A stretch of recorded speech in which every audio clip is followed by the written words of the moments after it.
Licence পেতে চলেছে ফুটপাতে ব্যবসা করা হকাররা। লাইসেন্স প্রদানের জন্য শহর আগরতলায় চলছে হকারদের তথ্য সংগ্রহ করার কাজ। রাজ্য নগর উন্নয়ন দপ্তর একটি বেসরকারি সংস্থা মারফত শুরু করেছে এই কাজ।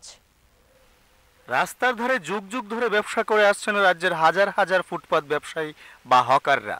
এই ব্যবসার উপরে প্রতিপালিত হয় তাদের সংসার।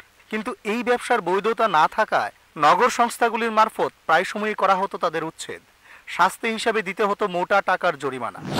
সমস্যার সম্মুখীন হয়েছি বলতে এএমসি থেকে আমরা বারবার উচ্ছেদ করছে, অনেক সময় মালটাল নিয়ে গেছে।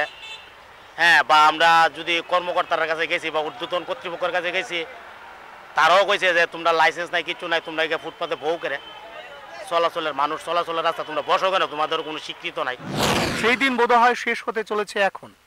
ব্যবসার বৈধতা না থাকার অজুহাত দেখিয়ে তাদের আর করা যাবে না হেনস্থা।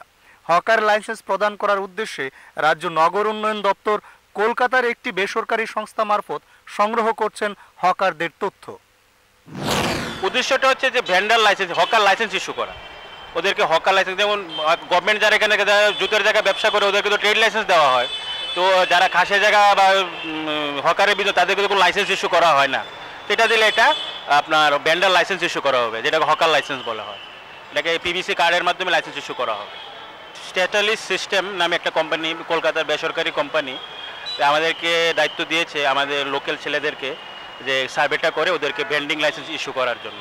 আমাদের এই ভেন্ডার্স লাইসেন্স স্বীকৃতি দেয়, তাইলে আমরা হয়তো উপকৃত হব। হ্যাঁ, যে কোনো লোক আমাদের গাড় টাকাটা তুলতে পারবে না, যেহেতু আমাদের একটা পরিচয়পত্র থাকবে। আগরতলা শহরে ব্যবসা করে আসা অনেক হকাররাই অভিযোগ করেন 2014 সালে সুপ্রিম কোর্ট এক রায়ে ঘোষণা করেছিলেন যেন সব রাজ্যের হকারদের লাইসেন্স প্রদানের স্বার্থে হকার সংগঠনগুলিকে নিয়ে করা হবে কমিটি। কিন্তু এতদিন এই রাজ্যে তা কার্যকরী করা হয়নি। আমরা যে হকার, আমাদের কোনো হকার যে আমরা মানে গভর্নমেন্ট স্বীকৃত হকার, আমাদের কোনো লাইসেন্স নেই, কাগজপত্র নেই। আগের গভর্নমেন্ট আমরা এমন কোনো স্বীকৃতি দিচ্ছে না। 2014 সালে সুপ্রিম কোর্টের থেকে একটা রায় দিয়েছেন। হ্যাঁ, প্রত্যেক স্টেটের গভর্নমেন্টকে কইছেন যে তোমরা হকার ইউনিয়ন সংগঠন নিয়ে, হ্যাঁ, সরকারি লোক থাকবো এবং সংগঠনের লোক থাকবো কমিটি গঠন করার জন্য। কিন্তু আগে সরকারের কমিটি গঠন করছে না। হ্যাঁ, ত্রিপুরাতে কমিটি গঠন করছে না।